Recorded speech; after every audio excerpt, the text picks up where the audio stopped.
Welcome back, everyone. Drake Hawkins with again, and we're back playing some more Old World. Loving this game. We do have a stream going on Twitch, so I'm going to take a second to... it's also Babylon, very confusingly enough. So I've been learning a lot, so you'll see some kind of jumps in understanding level in things between episodes sometimes. Probably be able to track where my sessions end and start. We got a really nasty battle going on down here, where we've just about lost, but didn't, our war elephants, so they probably need to hightail it out of here. 24 orders right now available. Not going to do anything yet. We got a 73 legitimacy with the lovely young Queen Alatum. She's one of those eternally young-looking kids. She, I believe, was... her father was Persian? Her father was Persian, yes. Queen Iltani, who is our actual heir this time around. We didn't end up with... Yeah, Iltani wasn't the nasty one. That was over on the stream. You gotta check that out. It's lots of carnage going on. Actually, Iltani's husband on the other stream was the bad one. This time, on this world, she married the Persian... I believe he was the second or third in line, and so that actually ended up turning out okay, except for the loss of their eldest, their son. Then Queen Iltani took over. She's now married to this fine fellow, who is a schemer and a garrison military guy. He's got some good wisdom going. So does she, I believe. Yeah, they're both sitting at 5, so a nice chunk there. Fourth in line is actually our... it too is still up there, huh? She's still alive. That's weird that they have... highest in line if we change a law. Gotcha. I was going to say, how did that make you the first in line? It doesn't. You're potentially in there if we change the laws. And so we got that, and we got three kids, Gummy Bear and his sister and his other sister. So basically, we've got a decent chunk. I think we had, let's see, you reigned till 37, and you reigned until your death at age 42 in 51 CE. And then we took over with the eldest living child, which is the daughter here. And she has been in the office since 51, which is not long ago, but she's been doing it long enough. She's got things under control, mostly. We are in a bit of a war state. Let's see. There is the truce with... We have a truce right now standing only with Greece. We have an alliance and peace with Persia. Relations were less than ideal, weren't they? Oh, no, they're pretty darn good. 125. We are at war with Carthage, but who isn't these days, right? Right? Am I right? The Scythians are the only ones that are not at war with... that we know of that are not at war with Carthage. Literally everybody's at war with them. We have the Egyptians to the south that had a little bit of nefarious family self-slaughter going on. They have a peace with us, which is nice to be able to move and heal in their lands. But we also have a war with Rome, which of course is our big focus, and we're at war with the Danes and the Scythians. Danes on this side, not urgently relevant. They're somewhat close. We could actually get over here and try to nab these territories, which would be an interesting move versus the potential of future Persian aggression or development. If we can get a city in here that would be ours and move our way down, we could kind of landlock against the Persians. So their expansion runs south might be halted at that. We might look into moving these guys over and try to take out one of those places. Also learned that I don't think I mentioned before that the location, the family connections to the units are actually more important than I thought. This, for instance, family unit right here, this guy actually says that he's in sentry mode. He also says that he's got a free promotion available, so we could do that. It will cost an order. It's not... Oh, no, wait a second. Back up. No, didn't mean to do that. Reset. I love the undo button for those features, for those situations. This guy's also ready to train. Again, we haven't trained them at all, and I'm wondering why they're getting training. Is this something that they're just getting from the local area? I don't know. Do we have a governor here? We don't. They're not training by sitting in ranges, which is the barracks, the archers, the ranged I guess, ranged unit, archer's version of barracks. These guys can, because they're related to the not the Sin family, they're actually related to the Chaldean family. We have the Chaldeans, the Kassites, and the Asin. Anybody that's part of the Chaldean family is going to have a big boost to their units. I don't know if it's not their skill, it's their damage, right? Let's see. Relation, family please, right here. Strength plus 10. Okay? I think you have to get to like 200 or something like that before it bumps up in the damage effectiveness. But since that's the case, all our units are, or most of our units are Chaldean. This guy right here is the Asin, which is part of the Nippur family. They are they do better. These spearmen of the Chaldeans is going to do better than a spearman of the Asin right now because of this boost. In fact, this guy is going to have a negative trait. Upset family, minus 10% strength. So it might be very much in our best interest to aggressively improve the relations of those two families. What else? Also, workers take 1, apparently. I didn't know this. Super awesome tip. Thank you. Ooh, who was it? It was in the discussion in our Twitch discussion. The family, a worker working within his own family's domain gets -1 to the orders needed to do a move. So this hamlet takes 4 years. See if it will tell us. It won't really. There's no real pop-up for that, is there? It just says 4 years. I mean, I'm not sure where the timer is on that, but let's see. If there's somebody that we have that is not in, say, you are not in friendly terrain, right? So this hamlet is going to take 5 years. Over here, a guy not in family terrain would take, or in family terrain might do it better. See if there's an urban buildings, hamlet, 4 years. I'm not sure if that's precise, accurate, way to describe them, or to show it, but it is the case. So again, the other thing is that, for instance, these archers here, you'll see that Eshnuna, their discontentment is +1 from slavery and +3 from difficulty being set as the strong.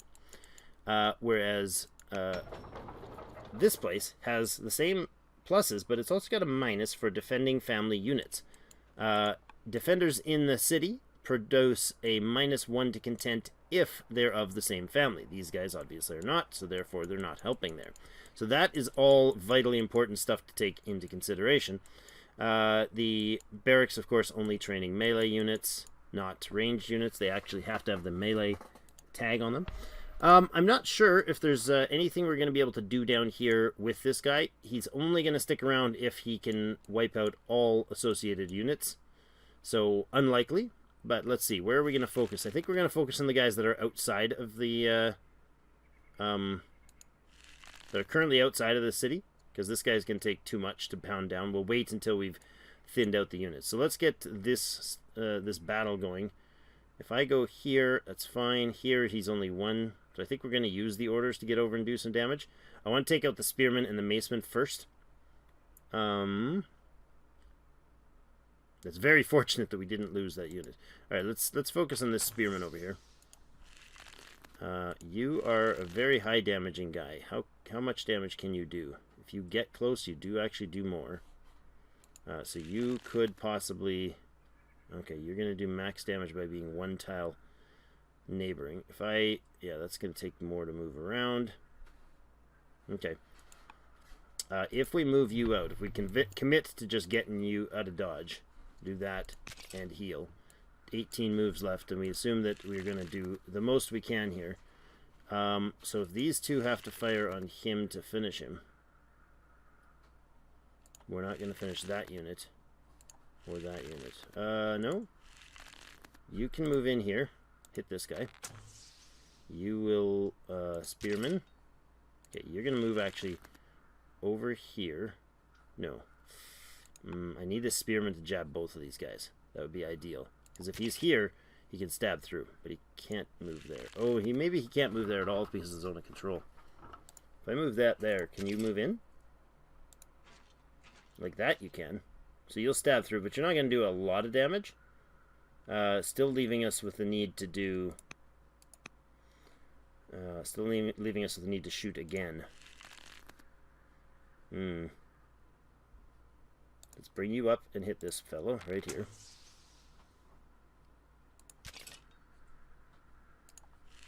Trying to max these. Okay, you can finish off either of these guys. Finish the harder one there, and you finish that one there. And then our spearman may be able to do some sweet damage here. And we block him so he has to run weirdly around. That's okay. I don't think the elephant has the capacity. Oh, he would have been able to. Still would be in high risk zone, so I think that's not the choice. And at certain points, I've been misguided, or I should say I've been misinforming others. Everybody here's moved now, right? I think so. There isn't a no damage when attacking. At a certain threshold, I believe the strength, if I understand it correctly, the strength of the unit you're attacking has to be 5 or greater, or maybe it's greater than 5. You can correct me in the comments. But when attacking a unit that is below that threshold, they do no damage back to the attacker. After that threshold, they start doing a bit of damage back to the enemy. So, if we go after one of these Danes here, now, this unit is going to get trounced for sure, if they stick around. They may or may not stick around. This Persian chariot also. I wonder if we let the Persians go another round or two smashing there, try to take out Antium, focus on taking out Antium. Now, you guys are definitely able to get into the fight here if we move you. So we're going to bring a couple of those down into combat range. I'm not really that concerned about what's going on in the west. We've almost got a Grecian city here if they get around to it. We have good relations with the Egyptians to the south, and good relations with the Persians to the north, and decent relations with the Greeks as well. We actually have a alliance with the Persians, which means they are not going to be able to declare war on us right now, and a peace treaty with the Queen of Egypt. So it's all pretty good. It's all very good. Truce is the latest one, but he hasn't settled there. So I'm thinking we probably get you guys. You're a... Oh, you know what? You're a warrior. Maybe, you know what? We're going to take the range unit. We're going to run him off this way. We're going to try to get some of these guys into combat range this turn. They can run right through the Egyptian territory, which is going to be useful for us. All right, that's it for orders for there. Let's see what the events are. Promote Queen... Oh. Where is she? Is she in charge of a unit right now? The War Elephant. Okay. Not going to hurt that much. +1 range would be great, but not useful for the War Elephant she's using, because he's a melee unit. Prosperous would mean if she's governor, she gains 5 money per culture level, which can stack up pretty darn good. However, she has 2 courage, 1 charisma, and 5 wisdom. I think we'll always go for stuff that's going to help build one of those 3 traits. Because A, she's young enough for it to matter, and B, those things cascade pretty darn crazy. Pretty darn crazy. If you watched the live stream, we had a Queen Dami, which would be the second or third from the original King Chad, King Nebuchadnezzar. I think it's Nebuchadnezzar's daughter. I think it was his daughter. Anyways, she went to 71, 72 years old, and ended up at one point, because she was in mourning, getting the +4 to charisma, which is a really powerful thing. She was at 11 charisma. She was producing 130, she alone was producing 156 or 136, something like that, civics. So these things cascade super powerfully. I think we'll want to make sure we do that. Shooting star. A large fiery body streaks across the heavens, visible from every corner of the nation. Scholars wondering if the phenomenon heralds a bright new age, or if it acts as a sign of dark times to come. How do we wish to address this cosmic event? Special coins that commemorate the event would make us prosperous again. That's the same bonus we could have gotten there. She becomes gracious, adding 2 charisma. Or she becomes fierce, adding general ability versus infantry increased. Again, we've got to go with the gracious, because right now she doesn't have that. It's also an accolade or a trait, which can dramatically improve event options.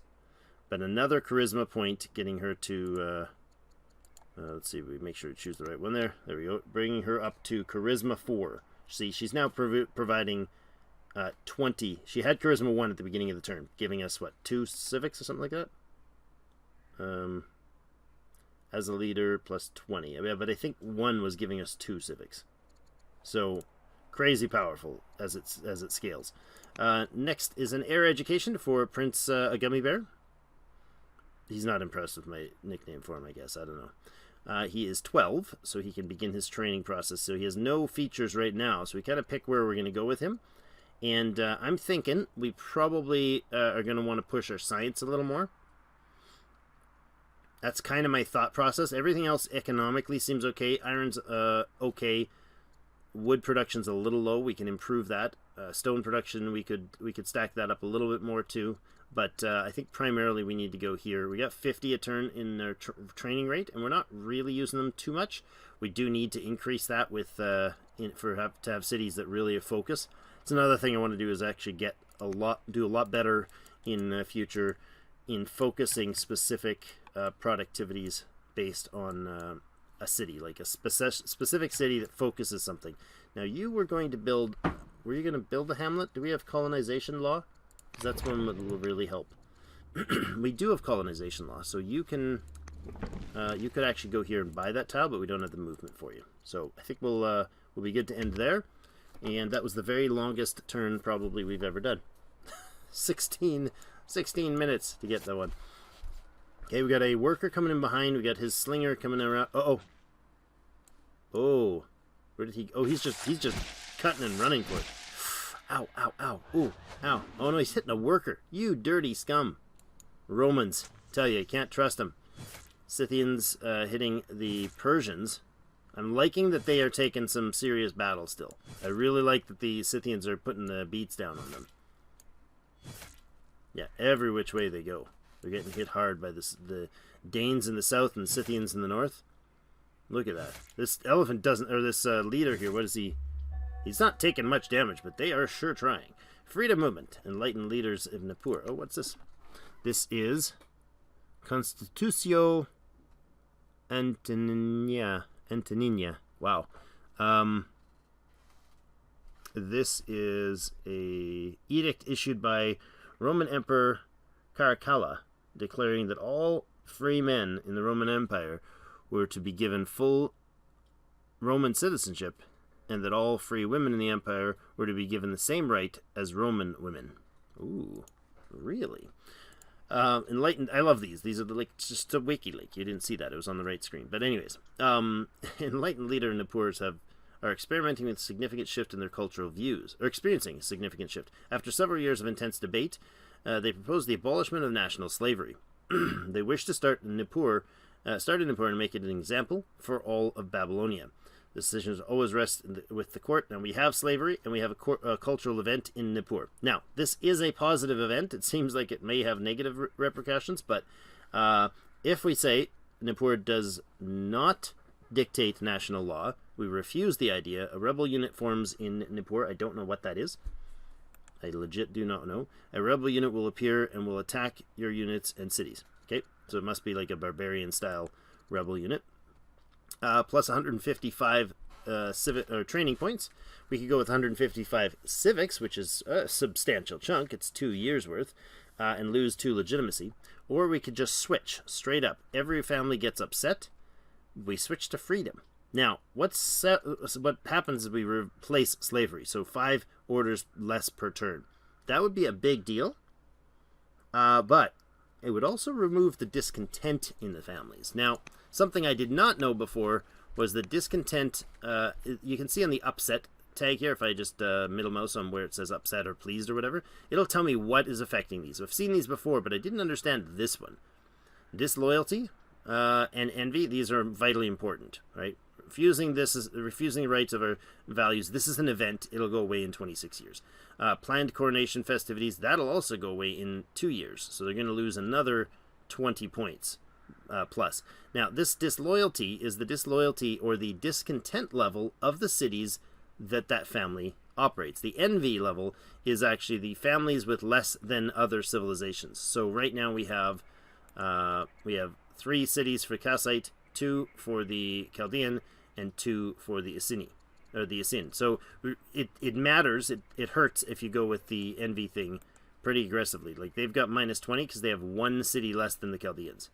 So that's a fairly substantial loyalty issue, or relations issue. Also, we don't have olives, which, who wouldn't be upset if you didn't have olives, right? We also don't have furs, and we don't have dyes. So yeah. I think I want to go with this slavery thing because that is slavery is causing all of our cities. It's very expensive. The discontent of +1 in every city is pretty harsh. It might be a little early to do that, but if we change that up, for instance, Babylon has a +3. It would go down to +2, right? So over the course of the next, 30 years, 40 years, we're going to save 40 points, right? So it's level 60 of 100 right now. It's going out 3 a turn. So in like just over a dozen, 12 to 14 years, whatever that is, we go to the next discontentment level, which causes a reduction in all of our culture growth and in our actual city growth, among other potential issues. So I'm thinking that we got to find our points elsewhere for orders. We're getting 5 of them from slavery, right? -1 for trade routes. We don't have any actual ongoing construction right now, which is pretty lame. So, I mean, only 24.8 points isn't huge, but if we can keep going up with her legitimacy, we'll keep gaining more turns.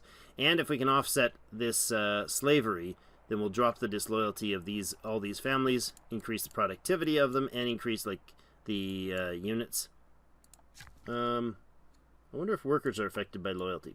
We'll increase the effectiveness of the military that is not Chaldean as well. So I'm in favor of switching this. It might be a bad idea. We are going to upset everybody a little bit, but in the short term. So I don't know how long this lasts. 25 years. We increase our science. But I mean, we do want science. We're going to go with that. It's going to upset people. The Assyrian people are actually quite upset right now. Interesting. Go back there. For science, look at that. It went from -17 to 7. Why? Oh, our laws. They do not like slavery. I see. They're anti-slaverists.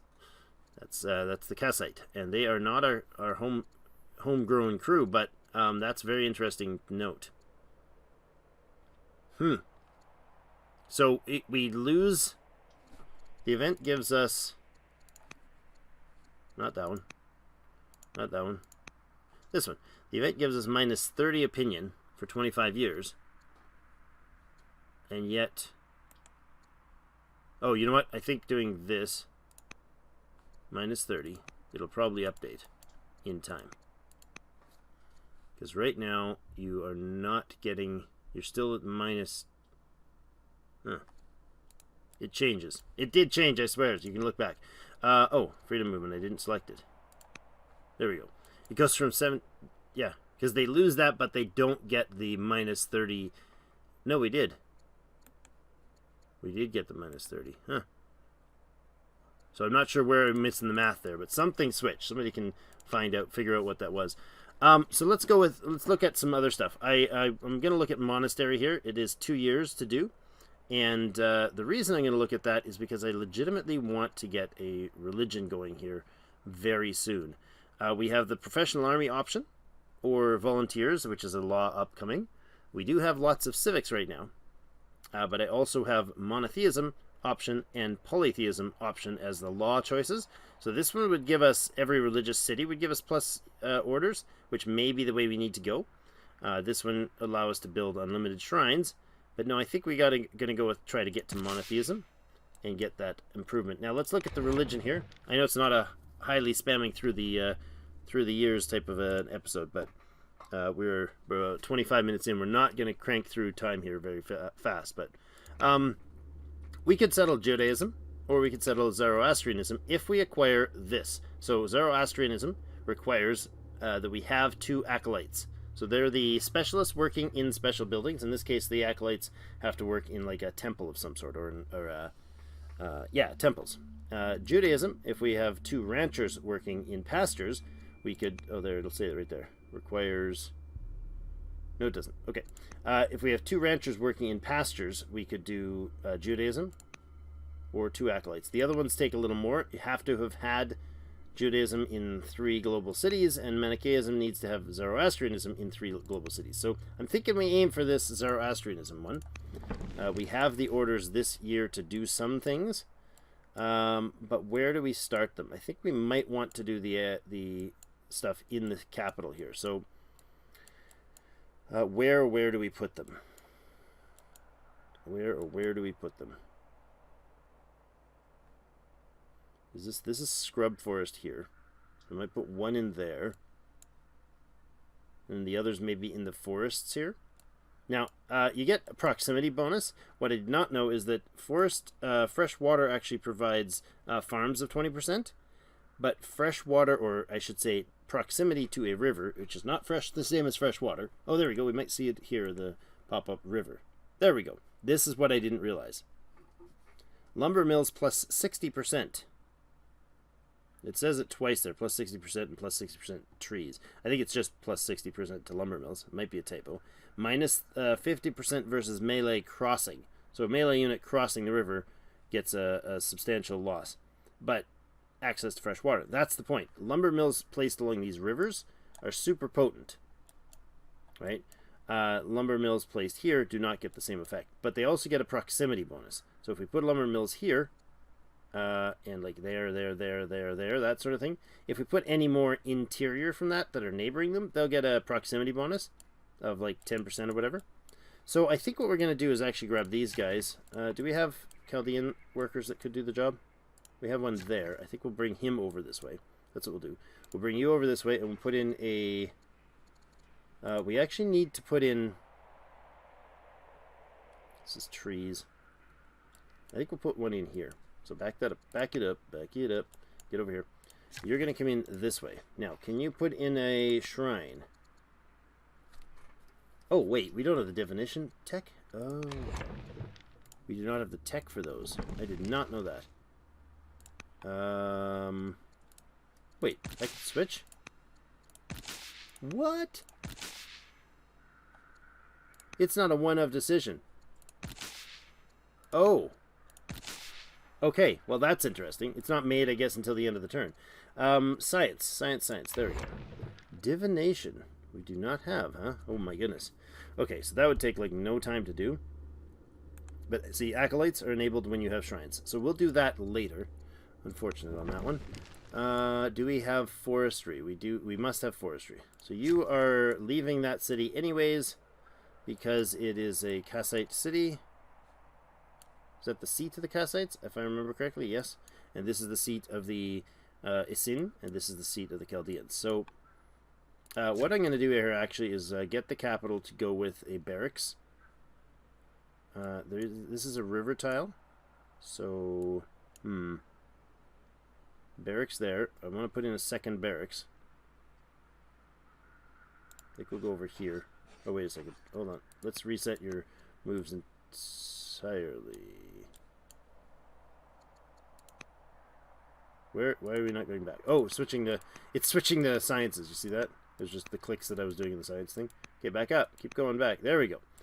I was just fiddling with that back and forth a bunch of times, so that's what queued up. I'm going to go over... We can go over here. And put this in... You know what? We're going to put it in here. Go ahead with the barracks. Now that's going to use a few moves, because... a few orders, because he had... he had to cut the trees down. So I'm not 100% sure that was the right move. We do have a number of units here that we need to tend to. So let's actually, once again, we'll back that up. I just realized that we're blowing turns that we can't afford to use. What is this? This is a militia. Interesting. So probably relatively low damage. Yeah, he's only got 3 base damage. Okay. Can we do some lethal damage here in a good sort of way? If I can get in beside this guy, right, like, say the spearman over here would do some stab through. Spearman over here would do some stab through, but he's only going to do 1. Again, not focusing on the units in the city is probably the best bet. You guys could actually come over here and do some good damage. Not a lot. The archers are more damaging to that guy. Okay, if we could get you into forest, that would be more advantageous.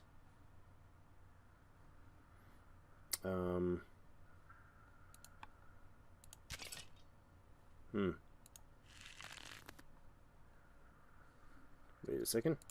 Back you up. That's not an ideal place to be shooting, so that's like max range. You might as well move over where you can do more damage. You could finish this guy off with one move, so do that. We want to get that slinger out of the way so we don't cause problems there. They're not going to make it up to us, so you've already fired and you've not fired. You have taken some damage, so if we move you up here, you'll do some good damage, but you'll also be back from the battle a little bit more. That's still max range for him. So if I go in here, he's going to do better damage. And this guy could finish him off. That's still pretty rough. We have a militia, a spearman, and another spearman with a general, possibly able to do some crippling damage to the Akkadian archer. Not ideal. Not ideal. If we move in here, though, we kind of force the issue, right? We go in there and get a good stabbing on that guy. Anyone else that's not moved in the military? Yeah, I kind of do want you in the battle. So get over there. 8 moves left. You're standing still. You're coming over to the fight too. That's another 3 moves. Oh yes, our boat. Our boat that's just exploring. You could make it over here in 3 as well. Next year we'll be in range to get some fight in there. Only 2 orders left. Just those 2 are available. Okay, let's see for some city moves here. So yeah, lots of thought processes changed as I'm going through this thing. So this is the production in Sippor, the Persian border town. So what is this place going to do? That's kind of what we need to think through before we do all this randomness. A city like this, for instance, may be a really good growth city. We can do a ton of farming in here, get lots of... Well, farms don't... Do they? Wheat farms produce growth. I don't think a regular farm does it? Gotta think. Yeah, no, it doesn't produce direct growth. So that's not ideal. This does have growth, this has growth, and I think you guys do the nets and camps bonus. So we could have some pretty good growth in the area. This is a wheat farm, that's a wheat farm. Yeah, I think this is more of a growth type of a city, right?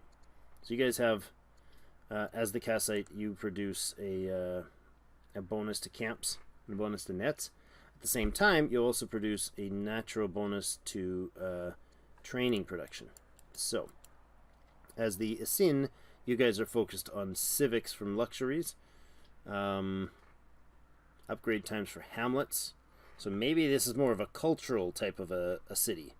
So we can focus you in support on your culture growth, which would be the forum for sure. So as Babylon, we also get the 2 culture from having a treasury treasury event, so that's good. You're at level 1 discontent with a +2 from difficulty. So if you go with an early festival, that might help. Maybe. It's going to add a yearly culture growth. So that's what we want. A place like this is going to be culture and civic productivity. Nippur is probably also going to be a culturally inspired city. However, there is a big run of forest here. Is that scrub? That is scrub. So there's like 5 forest tiles, 6 forest tiles that have river border. So that would be very valuable here. We could put out another worker and get some more work done, but they really don't have a lot of that going, and there's some growth up top. So forestry and farming for sure in this tile, and then maybe some work on other forum-related type of stuff. He's building a caravan to get some trade going to Egypt, I believe.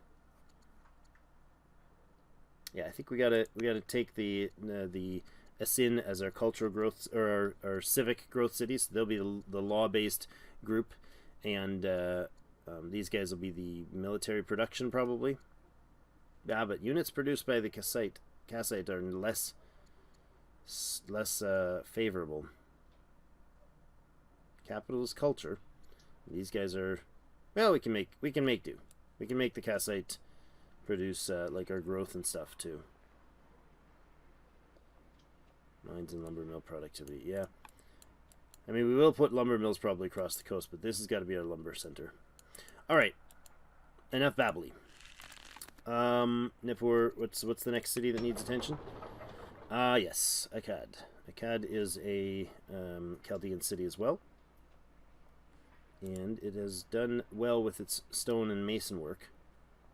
Or mining and masonry.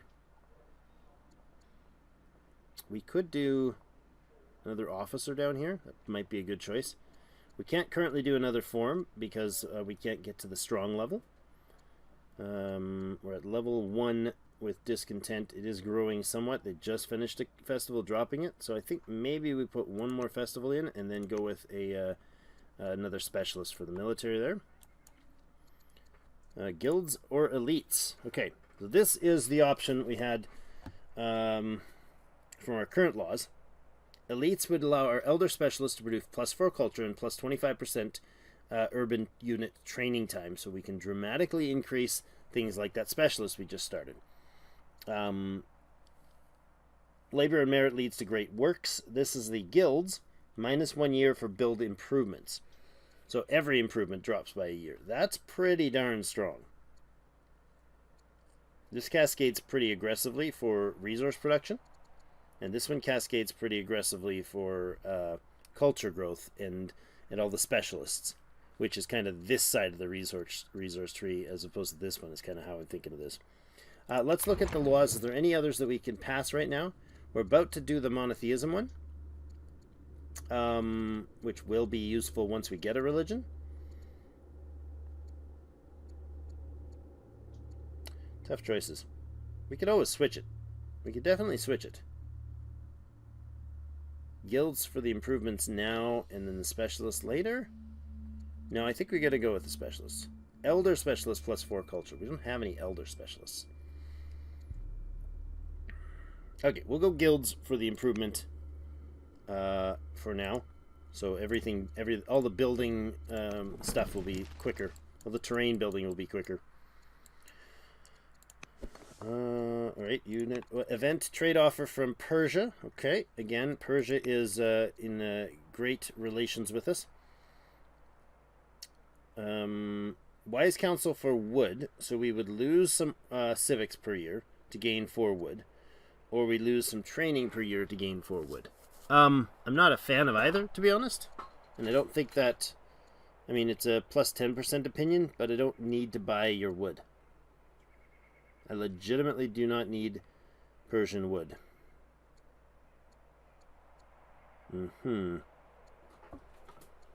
I think neither. I really think neither of those trades are advantageous for us. Okay.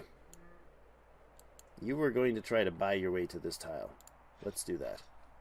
Can you colonize for 160 bucks?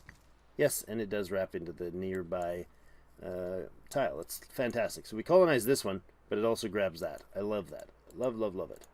Out of orders, so let's be done with that year, and actually let's be done with this event. Thank you so much for joining me for another episode. We'll be back. Next episode will hopefully be on a quicker footing for understanding everything that's going on and kind of back in the groove of this map and what we want to do with the things we've learned. So I hope the fighting is going a little cleaner and better. Haven't lost any units down here. There are some in some serious risk yet. Moving some military in to be more proactive on this fight against the Romans, kind of push things a little more aggressively.